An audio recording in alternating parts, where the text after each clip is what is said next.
Hey, this is Averagejohn here. I am coming at you with another video of what I have read this week. 10 comics that I have read this week. But first, I'm going to go over some updates because I haven't updated in a while. I haven't done any update videos or anything, just random videos.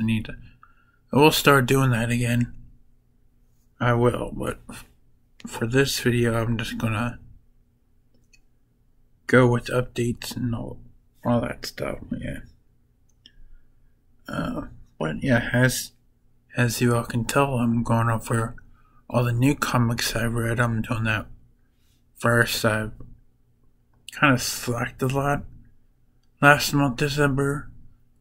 Well, slacked for good reasons. Like, I had sickness and I had family trouble, so I kind of delayed my videos. Kept acquiring new comics, so I'm gonna start integrating those more, so I read those first, so I don't end up in like a mess like this again.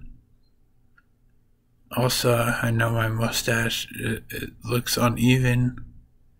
It's really not. My hair is just lighter on this one. But that's something I'm just noticing in the video. But yeah, whenever I get new comics, I'll read them first, so they'll most likely always be integrated with what I am doing. And also, I am planning on selling some of my comics. Now, I gotta make room. I don't want to pay for a storage thing. Whatever. I'm trying to make some room for more comics. You know. But yeah, I'll start selling them probably around the second week of February, and I'm gonna start reading what I'm selling. So I'm gonna read 10 one week, and then 2 weeks I'll read 10 more. All that stuff. So it's basically like this format, just different topic. I don't know, but I'll keep going till that pile is sold, and then I'll go on to the next pile. So,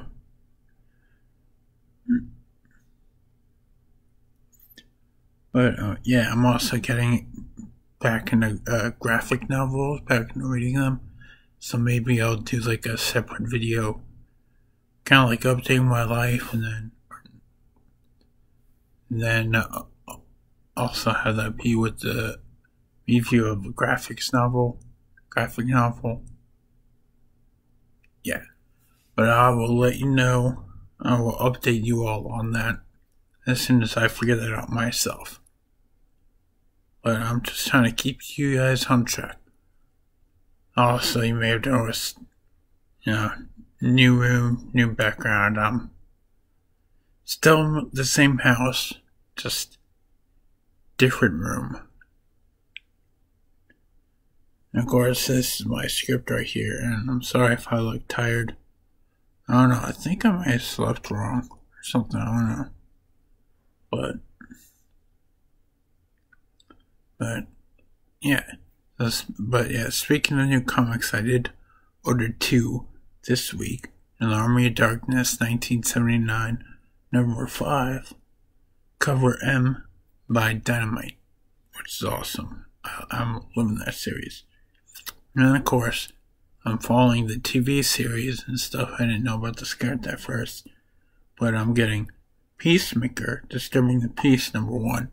Really love that HBO Max series. It's James Gunn at its best. So, but I should begin that. You should see me review it, talk about it next week. But that's it for the little updates for right now. And now you all are dying to hear the 10 comics that I have read this week. So you know what? Here we go. My dog right on the other side of me. He's reacting to everything I say. So, alright. Well, here we go. So we got Warrior Nun, Dora, number 2. This was made in 2019 by Avatar.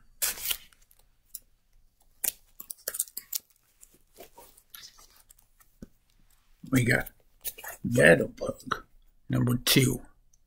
This was made in 2019 by Image.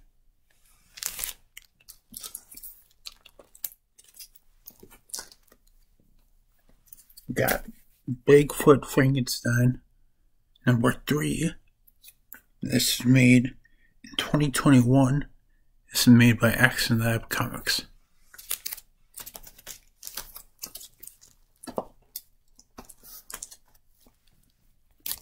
Next, we have Batman vs. Bigby, A Wolf in Gotham, number 3. This was made in 2022 by DC's Black Label.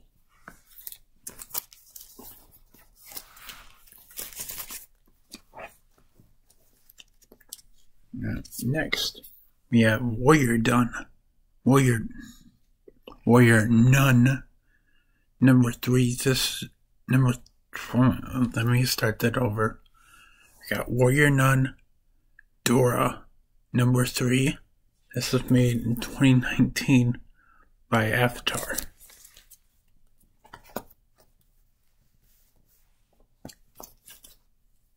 Now next we have Army of Darkness 1979, number 3. This is made in 2021 by Dynamite.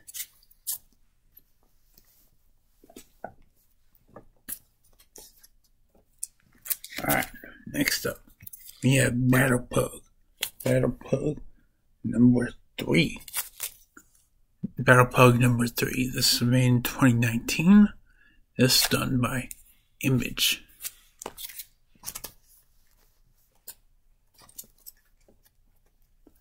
Next we have Batman vs. Bigby, A Wolf in Gotham, number 4. This was made in 2022 by DC's Black Label.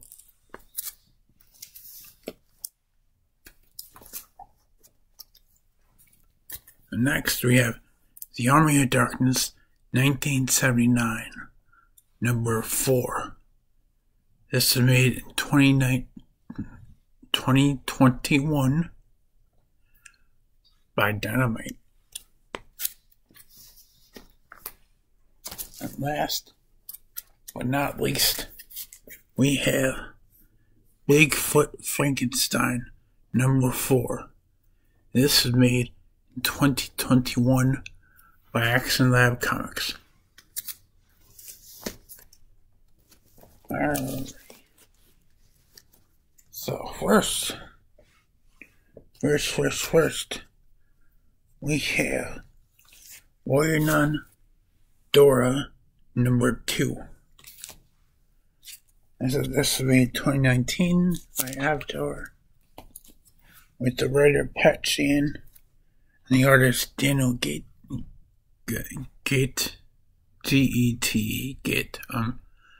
So I said this before, I'm sorry if I mispronounced your name. Okay. But yeah, Daniel Gate with the Unleashed cover, which is this.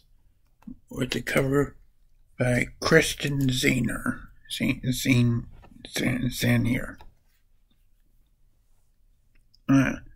But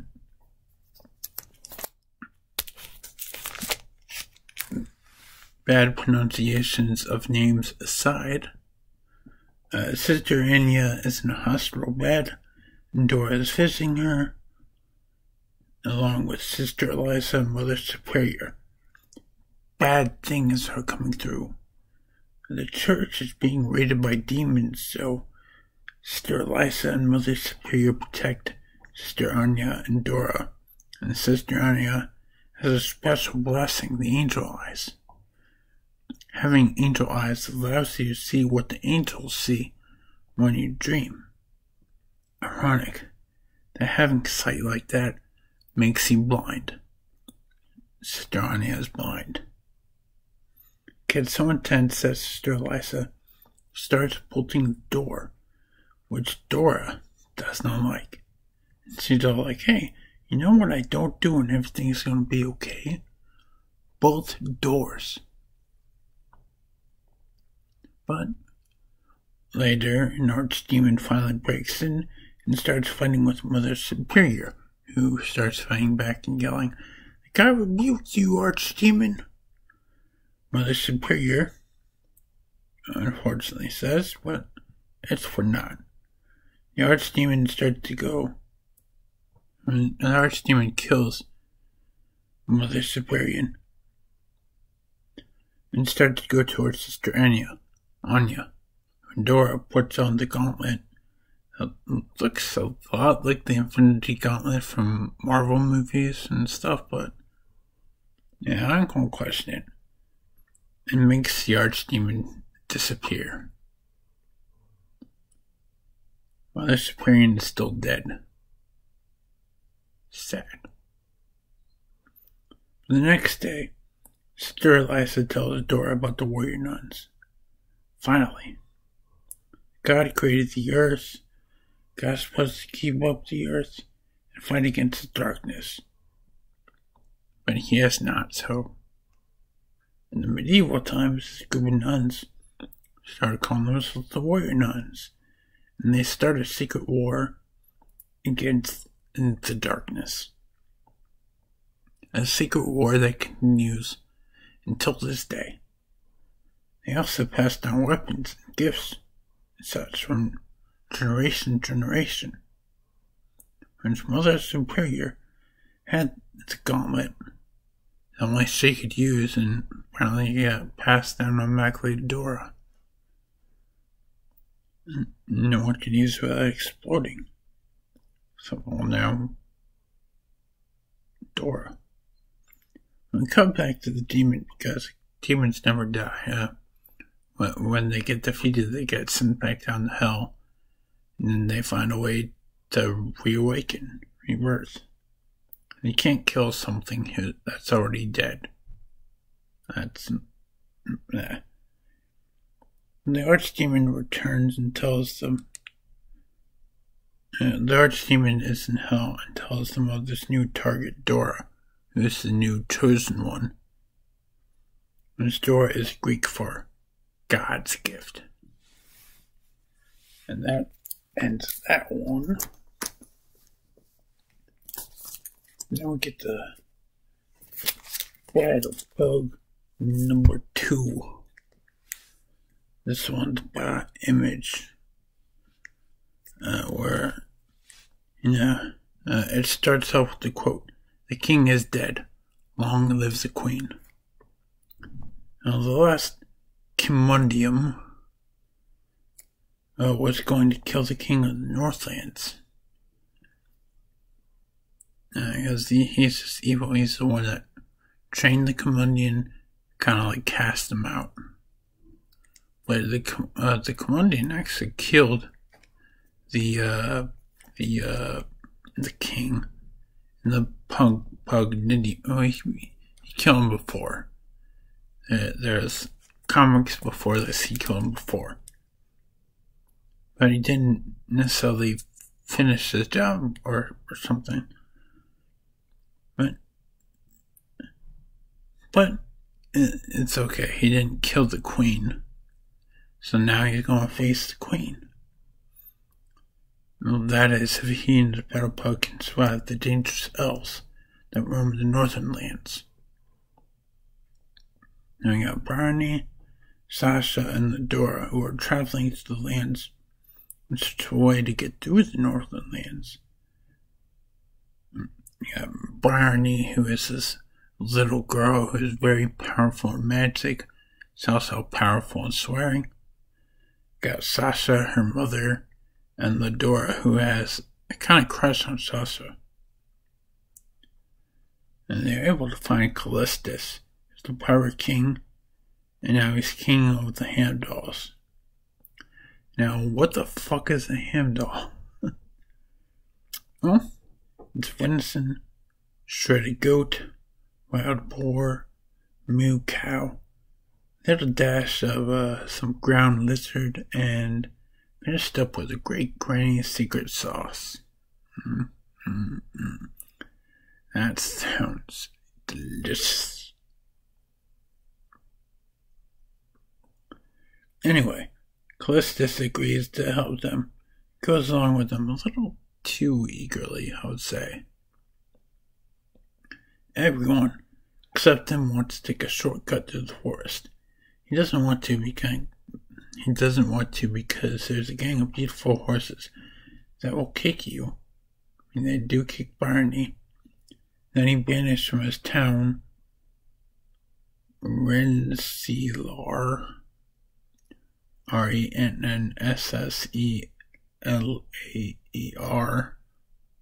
Rensselaer.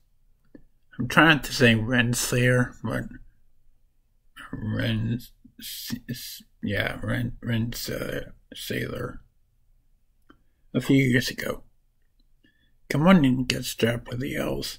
The queen comes because he wants his Battlepug, only to give it to her big son. Her big son who was the original owner.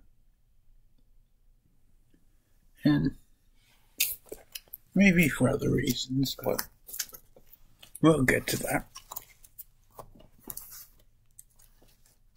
Alright. Next up we have Bigfoot Frankenstein number 3 by Action Lab Comics. For a lot of these I have the writers and the artists with them. And yeah. So this one was written by Mike Bertolini and the artist was Ferdinand Smith. And that's the start of Chapter 3, called With Teeth.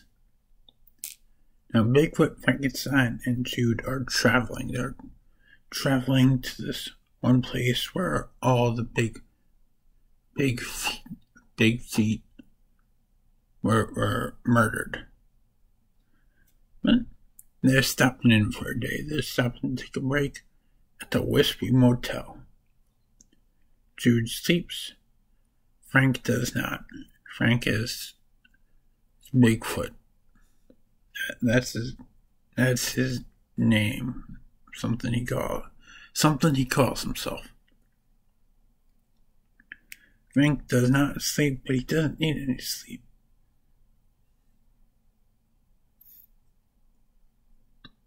Excuse me. And you think that a rundown motel would be a safe place to go outside for a second and get a drink, no matter who you are or what you are. And Frank finds out that it's not. He goes out for some sugary goodness and ends up on the news, screaming, "Damn sugary goodness!" He's yelling at the sailing. And this person who was part of the original group that killed the big feet, Dwight, sees this newscast and crumbles his can. He thought he had killed all of them. How could he have missed one? Well, he recognizes the place and brings along 2 people, Jebediah and Wilbur, to rectify this. Jude wants to get out of there, but it's too late. His stomach starts to hurt because maybe he ate the motel breakfast. There's a huge battle where Frank goes beast mode and ends up killing Wilbur while Jebediah and Dwight get away. Will there be an easier way to calm him down from his beast mode? We shall see.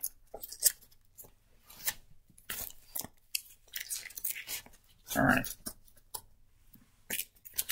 Next up, we have Batman vs. Bigby, A Wolf in Gotham, number 3.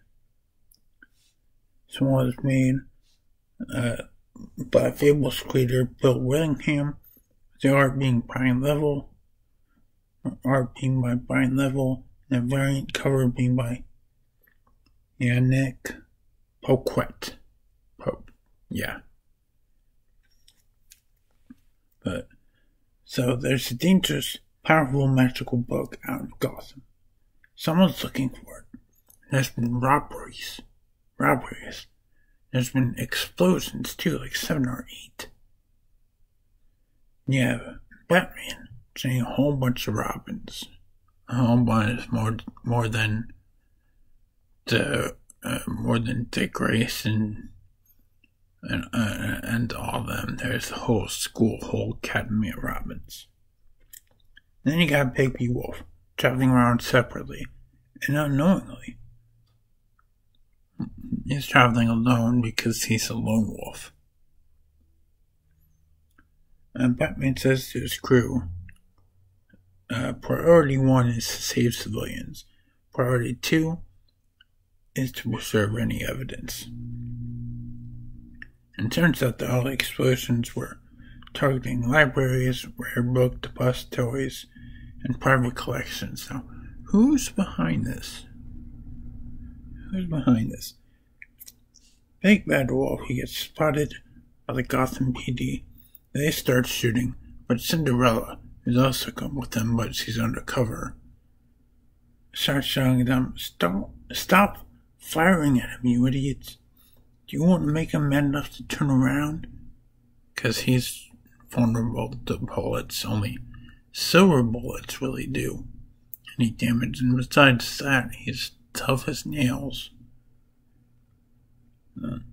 But then she follows it by, God's below.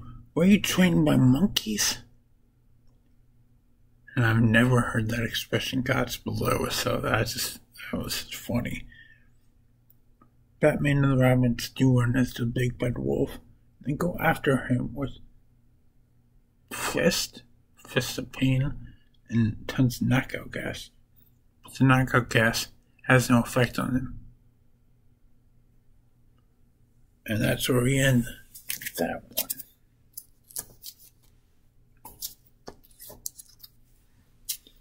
Then we got Warrior Nun Dora number 3 by Avatar. I got Dora traveling. She's running with the warrior nuns away from the demon. It's called the State of Decay.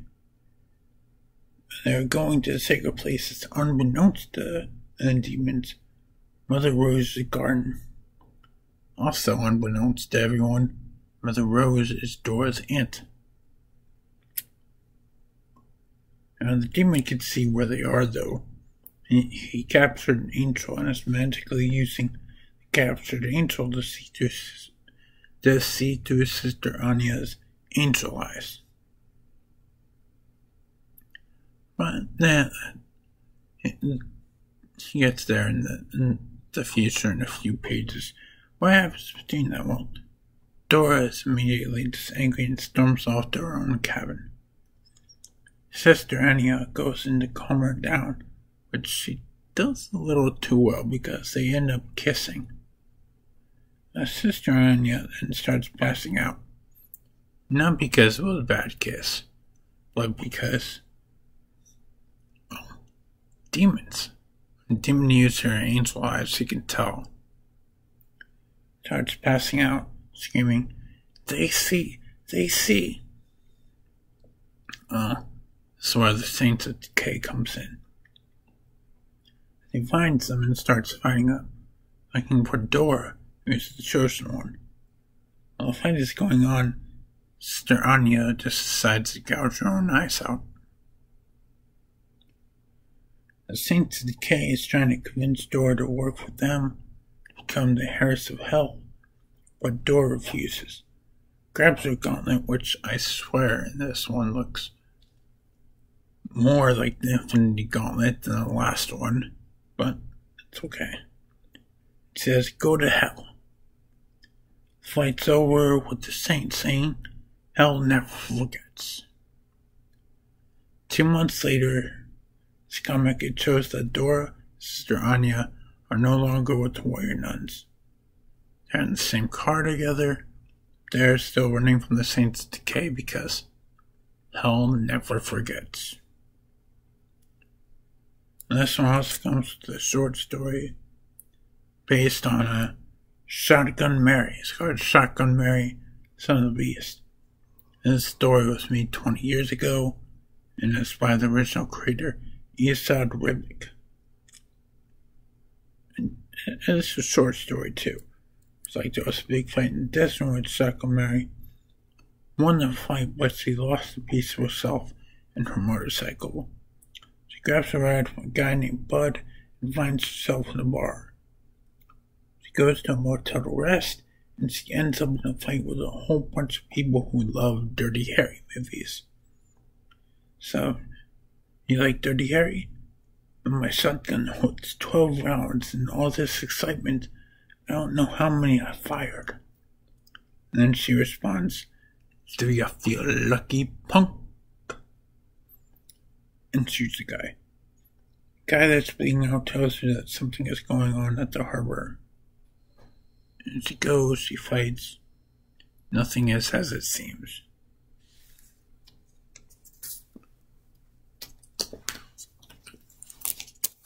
And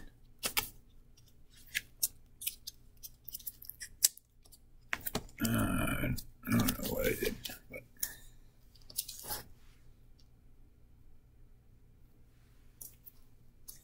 what?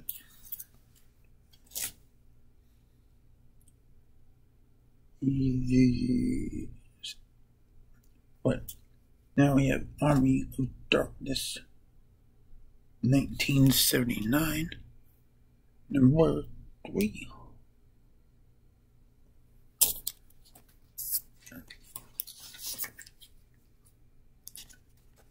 Army of Darkness, 1979, number 3, by Dynamite, written by Rodney Barnes, the art by Tom Garcia.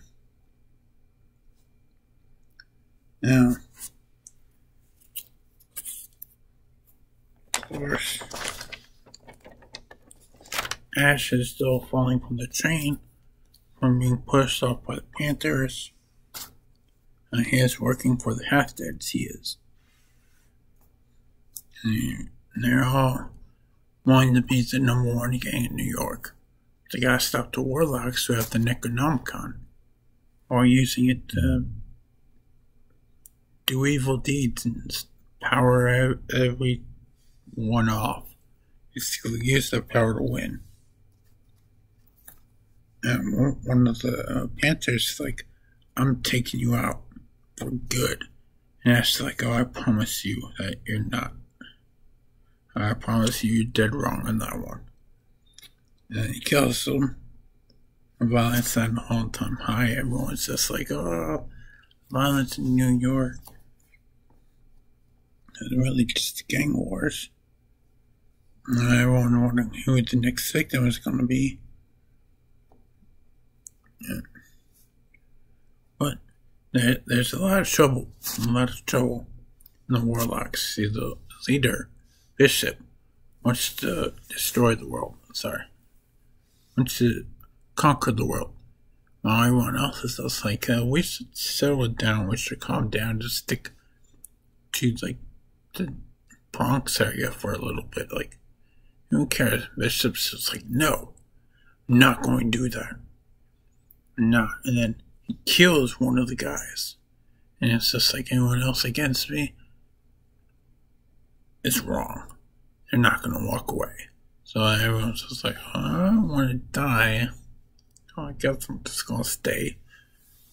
And of course, he quotes Francis Ford Coppola's Apocalypse Now. He's just like, "I love the smell of rotten flesh in the morning."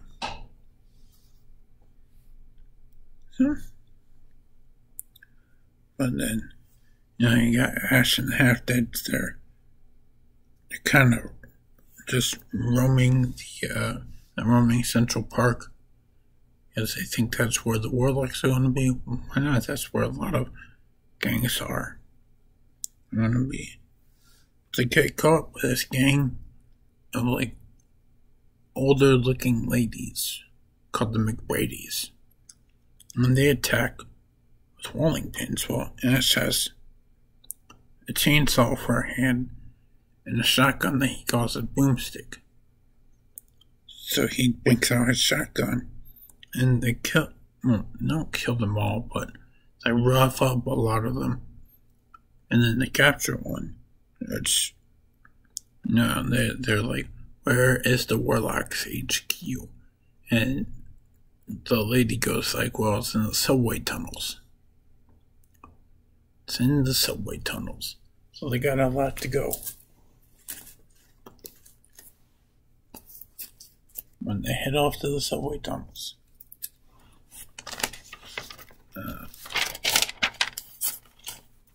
Alright.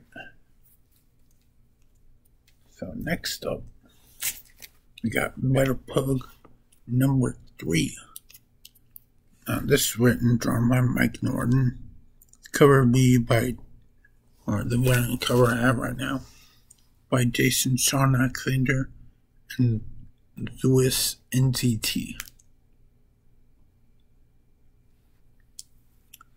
But Barney is still knocked out from the last issue.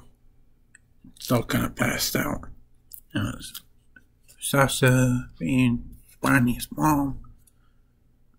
Dora being the one that has a crush on Sasha. Callistus being the pirate king who has knowledge of the Northern Lands.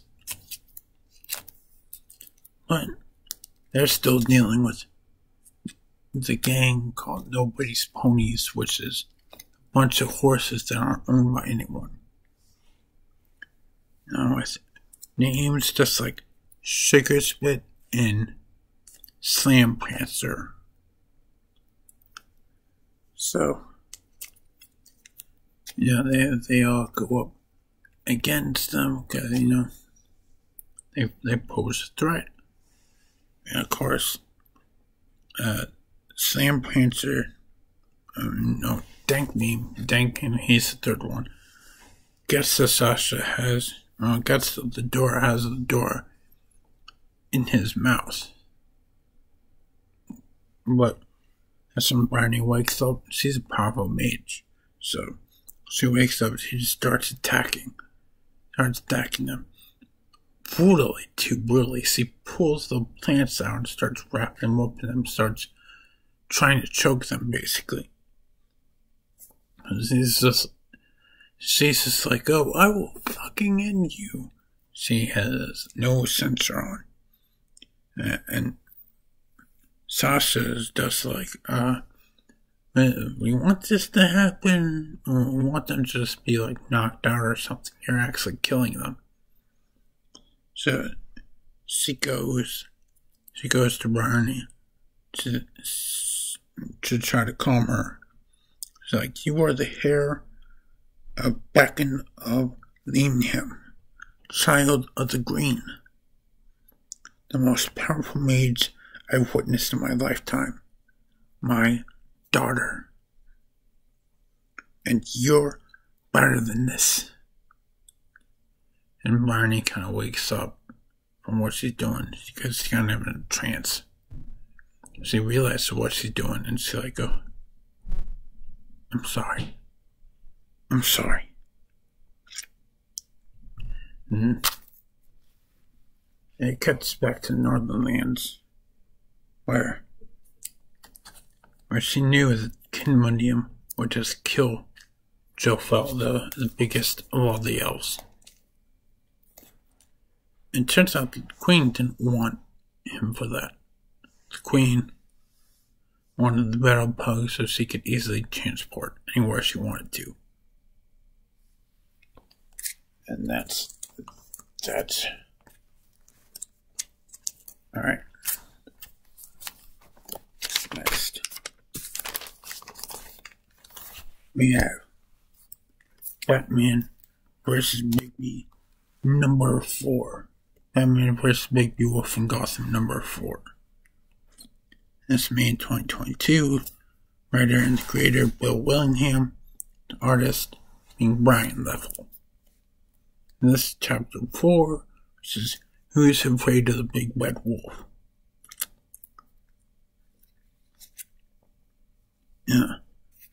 Batman and the Robins are still fighting the Big Red Wolf. Big Red Wolf thinks he has the upper hand. Batman's like, first, Don't you ever think for a moment that I'm ever helpless. Second, do you know what reactive armor is? And after he says that, his armor explodes upwards, not harming him at all. Not harming Batman, I mean. So, there's a huge explosion, it's all outward. He says, "Herein lies the lesson. No one messes with me on my turf." But, yeah, so Big Bad Wolf is kind of just lying there. So Robin's realized that he heals very fast. And Big Bad Wolf starts transforming back to Bigby Wolf. And then just put 2 and 2 together and just like, oh, okay. They didn't know. But Bigby Wolf tells them what's happening, about the magical powerful book. It was originally from the Fables world. There was an explosion so big at the library where it was held that books all went in separate directions, including other worlds. So, Bigby Wolf and Cinderella are both in Gotham trying to retrieve the book. Now, Bigby Wolf and Batman start working together, and they start like, who's doing this? Maybe it's a villain called Bookworm. Who knows? But the villains have the book right now. They get the book. And that's that. And next, we have a mess. Next, we have The Army of Darkness, 1979, number 4. Writer was Rodney Barnes, there's Tom Garcia, and Idumina. And this one, Ashley kind of questioning his life. He's like, my whole life has been boiled down to one damn book. Not pro wrestling, archery, or muscle cars. The important stuff. But a book called the Necronomicon. And so all throughout time, ever since he was introduced to the Necronomicon, and he's been thrown to time and space whenever it arrives in the public eye or whatever. Someone starts using it. And, Ash is always the reluctant hero. He was kind of forced into this with no question. But he's just questioning his life, his choices. Why is he going after it? What has it done to him, necessarily?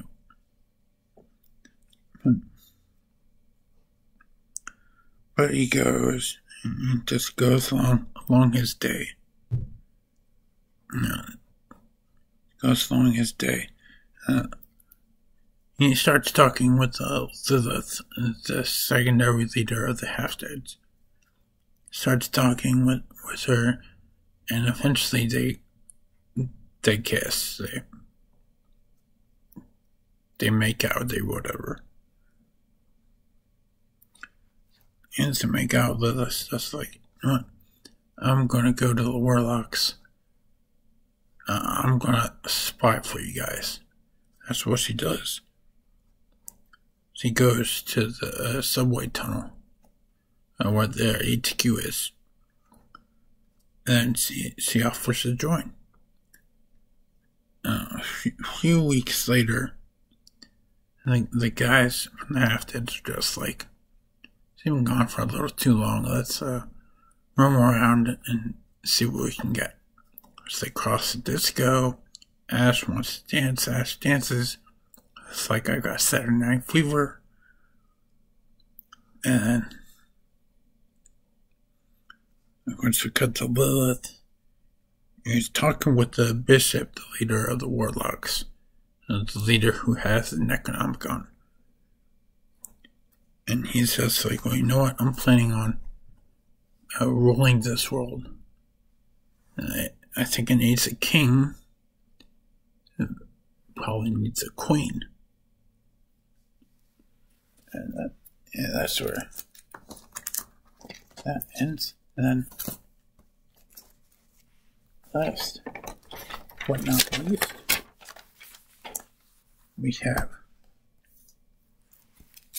Bigfoot Frankenstein number 4. X-Lab Comics in 2021.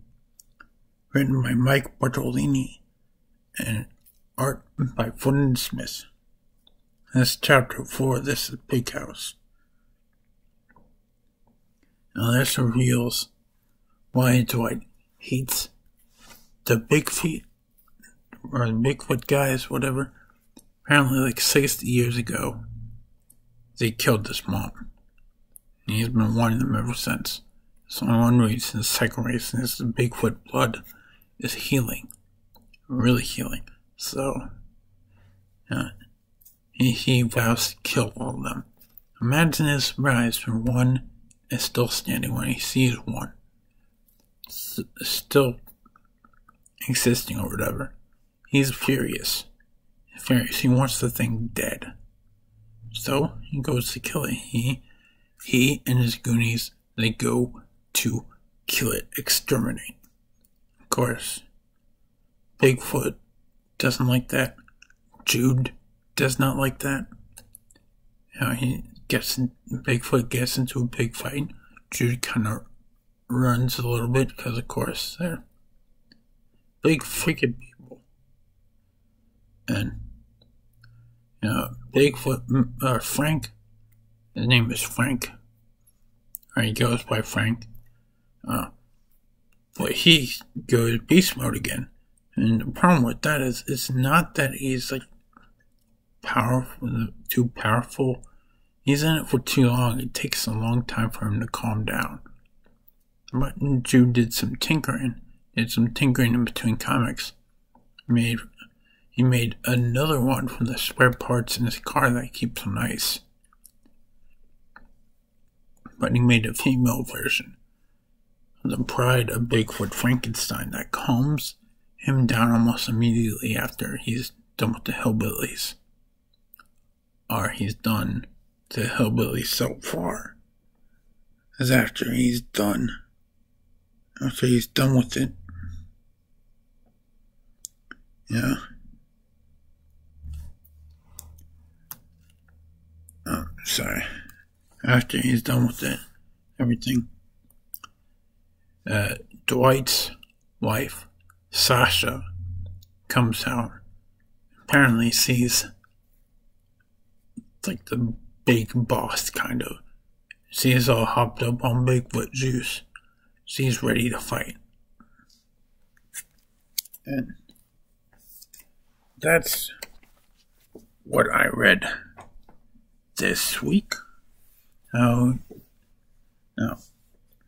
I think honestly the best reading that I've done this week would be The Army of Darkness, 1979. I think that's honestly one of the best series that I've read, one of the best new series. And the best new series I think is still Batman vs. Bigby, but that's because I'm a huge fan of the Fable series. I will get back to reading the rest of the Fable series this year as well. But so far with what I've been